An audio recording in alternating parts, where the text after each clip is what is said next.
Senteurs d'Afrique vous fait découvrir la richesse et la diversité de la culture africaine.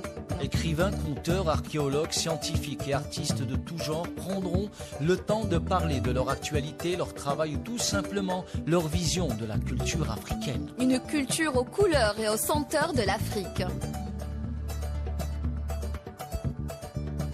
Bonjour à tous et bienvenue dans ce nouveau numéro de Senteurs d'Afrique. Nous entamons maintenant la deuxième partie de notre émission dédiée aux proverbes africains. Après avoir découvert la richesse et la diversité de ces expressions de sagesse dans la première partie, nous allons continuer notre exploration en examinant comment ces proverbes sont utilisés dans notre vie quotidienne et dans diverses situations. Alors préparez-vous à être inspiré et éclairé par la profondeur et la pertinence de ces paroles ancestrales. Pour ce numéro, je suis accompagnée de Adjara Sogodogo, de Mohamedou Dia et de Mahamat Alami. Bonjour les amis. Bonjour. Bonjour. Comment allez-vous? Très bien, et vous? Ça va. On a commencé ce numéro la semaine passée avec Mohamedou. Sans moi. Aujourd'hui, je vous ai, vous deux, Alamine et Adjara. Sogodogo. Tu es parenté à Sidiki Diabaté? Oui. Ouais. C'est une diabaté dans l'âme. Alors, j'aimerais commencer parce que j'ai commencé, enfin la semaine passée, Mohamedou nous avait déjà dit. J'aimerais savoir est-ce que si vous avez un proverbe qui vous est cher en fait? Oui, bon, on a, chez moi par exemple, on a un proverbe. C'est on ne dit pas à l'enfant que le feu brûle. Ouais, on ne dit pas à l'enfant que le feu brûle. Ça, c'est dans toutes les situations de la vie. Donc, on ne dit pas à l'enfant que le feu brûle. Ouais. Tu vois par exemple un nouveau-né. Tu vas pas lui dire que le feu brûle, il va rien entendre. Donc laisse-le, il va se brûler après, il prend ses conclusions tout seul. Oui, c'est ça. Ok, d'accord. Je ne vois même pas pourquoi est-ce que je veux discuter sur ce proverbe-là. Non, mais c'est clair, le proverbe dit déjà tout. On ne dit pas à l'enfant que le feu brûle. Mais il va tu vas laisser l'enfant se brûler. Là, parce que tu supposes que cette brûlure sera juste une petite, mais si c'est tout son corps. Non, l'autre sens, c'est par exemple, quand tu fais une chose et qu'on te dit arrête de le faire, tu refuses. Au lieu de dire arrête de le faire, tu vas te brûler ou tu vas te blesser. Ça, c'est différent. Laisse le faire. Chez nous, par exemple, à peu près la même chose. Non, en je fait, pense. Mais on le dit un peu quand un enfant veut toucher le feu, laisse-le toucher le feu. Non, en fait, je veux dire par là, par exemple, si, comme lui l'a dit, par exemple, toi, tu fais quelque chose. Oui. Elle a remarqué que à chaque fois que tu fais la chose, moi je viens de te dire ne fais pas ci, ne fais pas ça, ne fais pas ci, ne fais pas ça. Elle va se fâcher parce que tout le temps je lui dis. Et le truc qu'elle va me dire pour que je comprenne que je dois arrêter de te faire le même reproche tout le temps, c'est on ne dit pas à l'enfant que le feu brûle. Moi je comprends par là que laisse-la faire ce qu'elle veut et quand elle va se brûler, elle comprendra. Laissez la personne expérimenter Très bien. Par lui-même.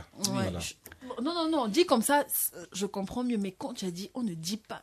C'est un proverbe. Vous êtes trop cru au Cameroun, vous êtes trop cru. Il y a beaucoup d'interprétations. Justement, en fait, quand je te donne le proverbe, il faut attendre l'explication du proverbe. Ne tire pas tes conclusions directement. Merci beaucoup de m'avoir éclairé à la brille.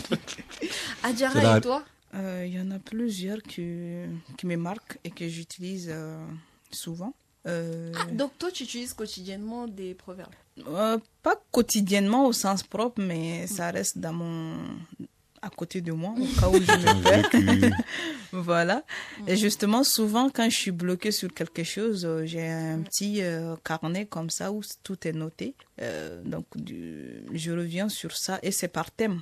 Je reste sur ce qui me marque. Souvent, on dit chez nous que quand tu ne sais pas où aller, au moins il faut savoir retourner sur ses pas.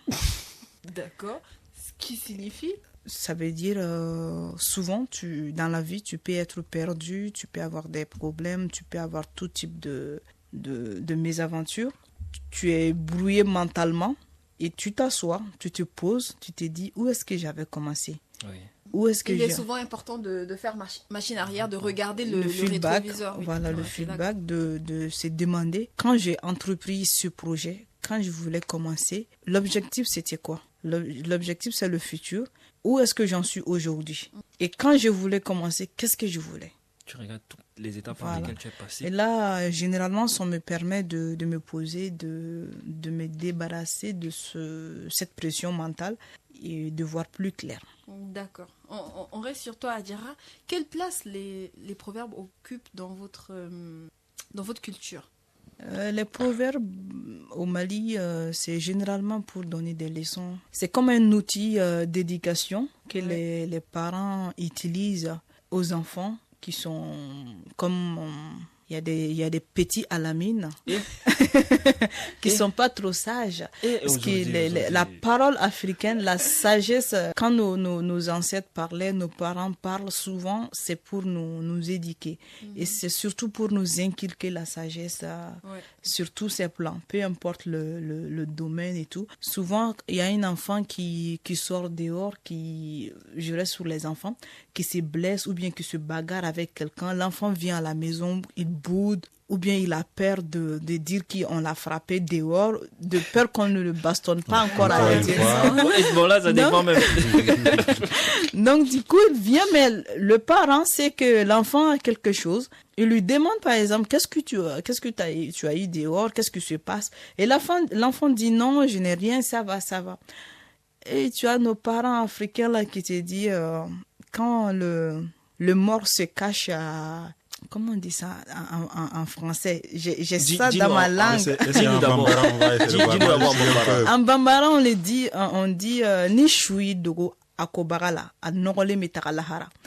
C'est, tu vois, quand il y a quelqu'un qui est mort, après on l'amène à la morgue pour le laver, surtout pour les musulmans, n'est-ce pas? Donc c'est quand on dit, si tu te caches à la personne qui doit te laver pour te mettre dans la tombe, si tu te caches à cette personne, toi, tu vas aller dans la tombe sale. Oui.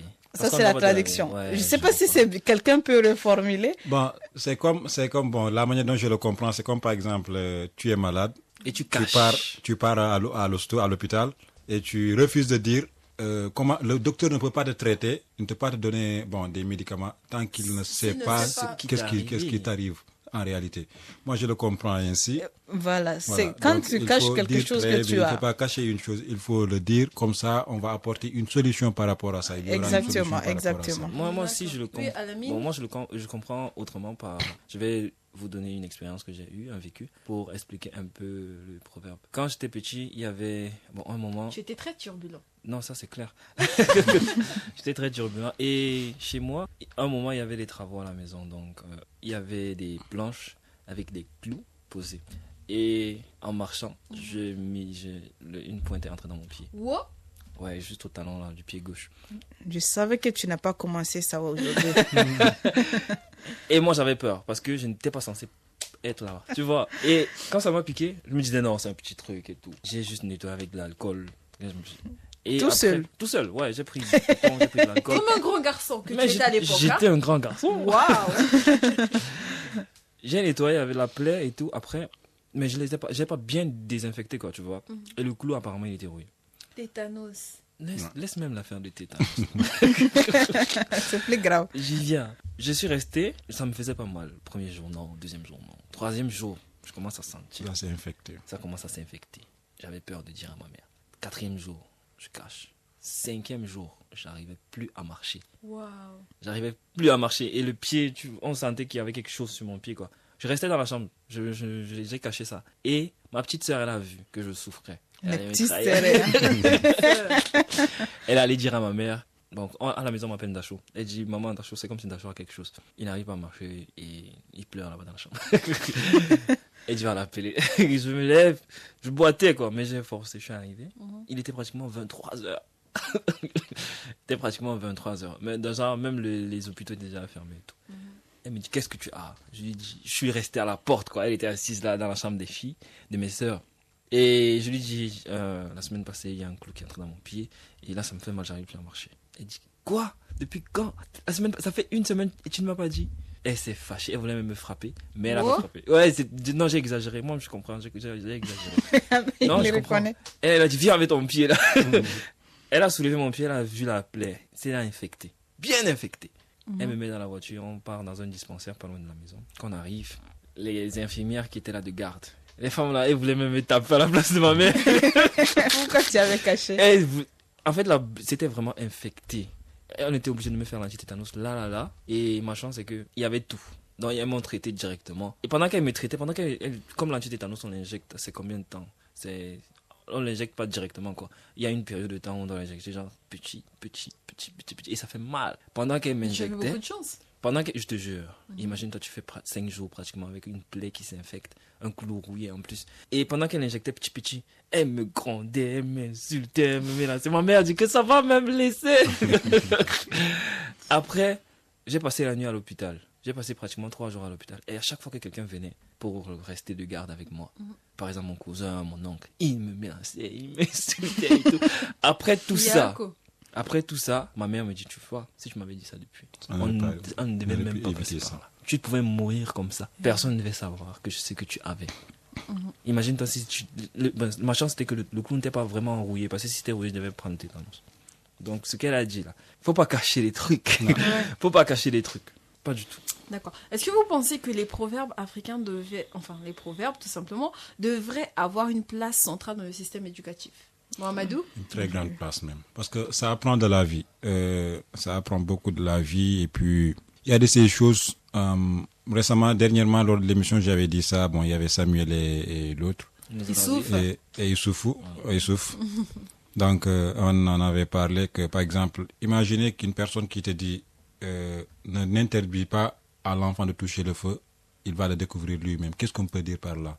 Quand on te dit une chose, déjà toi, tu vas pas le comprendre au premier degré, au premier sens, juste des mots littéralement comme ça. Non. Il te faudra une réflexion. Une petite sagesse pour comprendre. Donc, tu utilises ton cerveau. Mais qu'est-ce qu'on veut dire par là? Tu raisonnes. C'est comme si que tu fais une multiplication. 2 fois 1, 2, 2 fois 2, 3. Tu viens jusqu'à 2 fois 10. C'est quoi? C'est 9. C'est 11. C'est quoi? Ensuite, tu vas essayer de faire tes calculs. Donc, si on parvenait vraiment à intégrer ça dans le système éducatif, ce serait vraiment une chose extraordinaire. Ce qui est bien dans ça, c'est que... moi, je dirais ce qui est bien dans ça, c'est que... C'est pas... On te donne un proverbe, tu ne peux pas l'interpréter. Il faut quelqu'un pour te donner l'interprétation de ce proverbe. Directement, on voit... Par exemple, si on l'intègre dans le système éducatif, ça va créer des emplois. Moi, j'ai comme l'impression, nous, après Adjara pourra me contredire, nous, la génération un peu 90, on est le pont. 2000. Ah oui, 90. On est le pont entre nos parents et nos petits frères.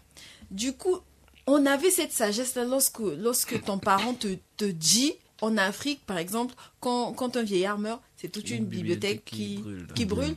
C'est-à-dire qu'il ne te donnait pas une traduction à l'instant T, mais le fait de réfléchir... Oui, il nous poussait à réfléchir. Oui, et toi-même, tu comprenais ce qu'on te disait. Et les proverbes, comme j'ai dit la semaine passée, c'était comme si quand tu atteins le summum, on t'a tellement blâmé, tu atteins un certain summum, c'est là où on te sort maintenant un proverbe, tu comprends que... Tu as dérangé. C'est bon. Dès que papa ou maman te sort un proverbe, c'est fini. Du coup, maintenant, comment est-ce qu'il faut... comment trouver un équilibre entre cette transmission-là et l'éducation actuelle? Comment trouver l'équilibre pour apprendre ça à nos petits frères? Parce que j'ai l'impression que nos petits frères, ça les regarde pas du tout. Moi, tu vas lui donner mille et une on dit quoi, un proverbe, il va passer à côté, il va jamais comprendre, il va jamais venir te demander. Je vais donner quelque chose, je vais m'inspirer peut-être de la politique chinoise, oui, qui sera vraiment un atout pour nous.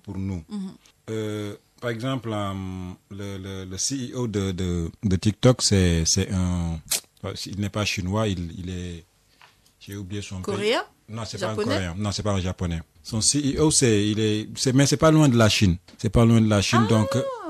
Le monsieur qui est en... Non, il n'est pas handicapé. Si. Non. De TikTok? Oui. Moi, je ne sais pas, je ne l'ai jamais vu debout. Je l'ai juste vu. Justement, si on parle de la même personne, oui, je l'ai juste vu j'ai juste regardé ses interviews lorsqu'on pensait que le TikTok était un agent, c'était quelque chose pour venir espionner aux États-Unis. Donc, on essaie de l'interviewer, de poser par des congressmen et congresswomen et tout. Donc, en Chine, il y a une limite d'âge pour utiliser TikTok. Le contenu qu'un enfant utilise pour TikTok, c'est pas la même chose que les contenus qu'une personne majeure utilise. Maintenant, oui, par exemple, il y a une restriction de 0 à 13 ans. Il y a un contenu que tu ne peux pas utiliser parce que là, on sait que ces tablettes-là, c'est utilisé juste pour les enfants, donc un adulte ne peut pas utiliser ça. Maintenant, et avec l'avènement des NTIC et tout maintenant, les nouvelles technologies de l'information et de la communication et tout, beaucoup d'entre nous utilisent le numérique pour étudier. Il y a des enfants qui ont des tablettes pour étudier. Maintenant, si on essaie d'intégrer ça par les politiques, voilà, par le biais du ministère de l'Éducation et autres. Donc, on parvenait à créer ces contenus et ces contenus soient accessibles uniquement à ces enfants-là, ils parviendront à développer une chose que peut-être d'autres générations ne peuvent pas développer. Parce qu'ils sont intelligents. Je vais donner un exemple sur, je ne sais pas si Adjara me permettra de le dire. Un jour, je parlais à son enfant et tout. Varso lui donnait des calculs avec une boîte d'allumettes, avec les bâtons. Donc, il forme des chiffres par des bâtons. Il prend par exemple 3 bâtons, il forme 3 ou 4, etc. Donc, tout chiffre qu'il veut, il peut former ça à partir des bâtons. Pour montrer son intelligence. Et ce qu'on peut faire, qu'est-ce qu'on peut faire? Il suffit juste de les encadrer. Maintenant, nous, chez nous, en primaire, on nous apprend que 1 moins 2, c'est impossible. En primaire, on nous apprend que 1 moins 2, c'est impossible. Maintenant, comme moi, c'est cette éducation que j'ai reçue, et j'essaie de voir est-ce que eux aussi, ce qu'ils ont reçu. Maintenant, lorsqu'on leur a donné des opérations, par exemple 4 plus 3, elle donne 7, et moi, j'ai renversé la tendance, j'ai mis 3 moins 4. Parce que comme on me disait que c'était impossible, donc j'allais voir très bien, tester. Tu sais ce qu'elle a fait? Elle a réfléchi, elle ne pouvait rien trouver. Ça lui inspirait rien. Elle est partie chercher le téléphone, une machine calcul. Le téléphone de maman? Elle était, tellement que l'enfant était doté d'intelligence, elle disait non, ça, il fallait que je trouve ça. Mais je ne peux pas trouver juste avec mes calculs en réfléchissant comme ça. Donc, il va trouver un moyen. Il est parti... Là où sa sagesse s'est stoppée, elle a voulu faire confiance à Internet. Très bien. Il est parti chercher ton téléphone. Elle a fait 3 moins 4. Ça lui a donné moins 1. Et elle me dit égal à 1. Non, pour elle, ça, le moins n'existe pas. Et très bien. Donc, tu vois, pour juste dire, exactement, la calculatrice. Pour te dire que tu as vu cette intelligence, il est parvenu, donc l'enfant a pris comme moyen de secours le téléphone. Donc pour juste dire que ça fait partie maintenant de notre quotidien. Maintenant, si maintenant nos gouvernements, ils parvenaient à changer, à réformer le système éducatif en intégrant le numérique, que cela soit accessible, je pense que c'est un très bon moyen pour que ces enfants, cette génération future maintenant, qui est une génération, on va parler toute notre génération, qui est une génération maintenant très bien, tête baissée, 2.0 autres. Donc ils parviendront vraiment, cette génération parviendra vraiment à s'accaparer, à mettre dans leur quotidien cette notion de proverbe et à utiliser ça dans la vie. Et pour finir, ma mère me disait toujours que Tongu Dasifof Artata Koy Koyngal Djomum. C'est un peul. Ceci dit que la daba, tu vois, comme la daba elle est courbée, une ou c'est courbé. Maintenant, quand tu mets ça sur terre, tu tires, ça vient où? Ça part de l'avant ou ça vient derrière? Ça revient chez toi. Pour te dire que tout ce que tu fais dans la vie, que de bien ou de mal, ça reviendra sur toi. Donc avec ça, j'utilise toujours ça. C'est pour cela que des fois, quand je veux faire quelque chose de bien, je pense à ça, je le fais. Et quand je veux faire quelque chose de mal, je pense à ça, je prends mes responsabilités. On a les mêmes proverbes parce que ma mère dit qu'avant d'indexer l'autre, quand tu mets ton pouce vers l'autre, quand tu l'indexes, ton pouce, il revient toujours vers toi. Oui, Adjara, on t'écoute. Par rapport à l'intégration des proverbes et au système éducatif actuel, il y a un adage qui dit quand on veut, on peut. Vouloir, c'est pouvoir. Exactement. Et avant le système scolaire actuel que nous connaissons, il y avait un autre système éducatif. Je donne l'exemple de la 4e région du Mali, c'est les Bamana. Donc là-bas chez eux, quand un enfant naît, garçon ou fille, il y a un type d'initiation. C'est une école à part entière. C'est pas l'école que nous la connaissons. Surtout les garçons, arrivés à un âge, il y a des étapes. Tu dois pas franchir, tu dois pas aller dans telle forêt, tu dois pas aller dans ce côté-là et tout. Et avec l'âge, le garçon, il apprend à être homme. Donc, si nos dirigeants, les chefs, ils font appel à ces personnalités-là, aux connaisseurs des traditions et autres là. Moi, j'ai eu un professeur, il est Diallo, je pense. Lui nous enseignait ça. Nous qui sommes de la génération moderne, c'est-à-dire peuvent nous intégrer des cours. Moi, c'était un cours que je faisais à l'université au Mali. Donc, c'était des cours comme ça qu'on nous donnait. Il nous disait pourquoi on appelle telle partie du corps comme ça, dans la langue malienne. Pourquoi on appelle un jeune homme camélé. En Bambara, ça, camélé, c'est comme si tu as un niveau et tu dois arriver à un niveau. On dit kamankou, c'est-à-dire les épaules. Pourquoi toi, on t'appelle camélé? Parce que tu n'es pas arrivé au kamankou. Tu n'es pas encore arrivé là.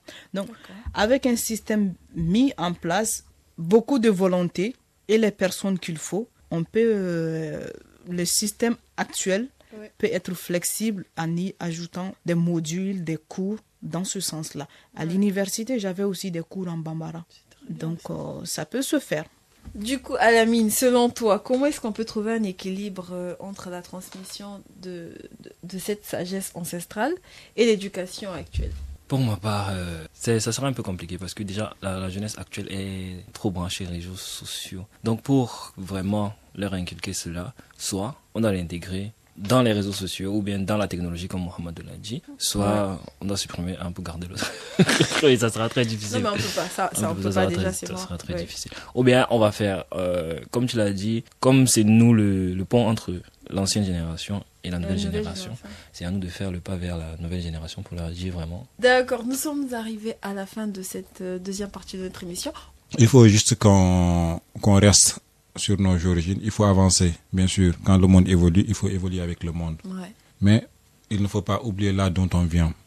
C'est très bien de rester avec sa culture pour essayer de préserver sa culture et le transmettre pour des millénaires à venir à la génération future. On saura, ça c'est à l'africanité, ces proverbes-là, c'est les Africains qui l'utilisent. Donc, par le biais de ça, on parviendra avec, parce qu'avec les proverbes, c'est le quotidien. Tout ce qu'on parle des proverbes, c'est le quotidien, c'est la vie, c'est le vécu. Donc, beaucoup d'entre nous s'inspirent, s'imprègnent. Adjara l'a mentionné. Donc, il y a des moments de sa vie, c'est les proverbes qui sont ses moniteurs, qui sont Google Maps en quelque sorte. Quand elle va entreprendre une chose et qu'elle est un peu à côté de la plaque, elle fait son retour, elle fait appel aux proverbes. Donc, les proverbes de guide comme Google Maps, comme Siri. Adjara? Moi, je dirais que les proverbes africains sont ainsi des éléments essentiels du tissu social et culturel, jouant un rôle polyvalent et profond dans la vie quotidienne des Africains et la continuité des traditions. Mohamed? Bon, moi, je dirais, je vais légèrement rejoindre Mohamedou, mais en ajoutant juste qu'on doit les transmettre de la bonne façon. Parce qu'on peut décider de les transmettre, mais si on ne les transmet pas de la bonne façon, ils ne perdureront pas du tout. Au contraire. Merci beaucoup, Alamine. Alors, ces perles de sagesse transmises de génération en génération continuent de nous inspirer et de nous guider au quotidien. Nous avons exploré ensemble la richesse et la profondeur de ces proverbes qui reflètent les valeurs, les traditions et la philosophie de vie de notre continent. Merci de nous avoir suivis dans ce voyage au cœur de la sagesse africaine. Merci, Alamine, d'avoir accepté mon invitation. Merci à Adjara et merci, Mohamedou. Merci. Restez avec nous pour la suite. Toujours dans Centre d'Afrique. D'ici là, prenez bien soin de vous.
No matter where I am from in the world, I will never forget my tradition, my cultural values, because my culture or tradition is un projet I want to go.